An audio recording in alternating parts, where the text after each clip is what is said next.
ગાંધીનગર અને ઇન્દોરમાં રોગચાળા બાદ રાજ્યમાં આરોગ્ય વિભાગ પણ હરકતમાં આવ્યું છે। વડોદરા મહાનગરપાલિકાના આરોગ્ય વિભાગે શહેરના ફતેપુર અને વારસિયા વિસ્તારમાં પાણીપુરી બનાવતા વિક્રેતાઓને ત્યાં ચેકિંગની કાર્યવાહી હાથ ધરી હતી।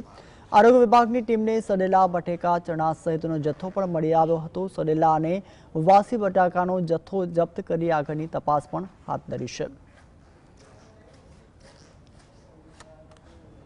અમુક બટાકા સડેલા જોવા મળેલા હતા, એનો નાશ કરવામાં આવી રહ્યો છે। ચણા સારા જણાઈ આવે છે। પહેલાં એ લોકો બટાકા બાફવાની સાથે ચણાને પ્લાસ્ટિકની થેલીમાં મૂકીને બાફતા હતા, એ અત્યારે જોવા મળેલ નથી।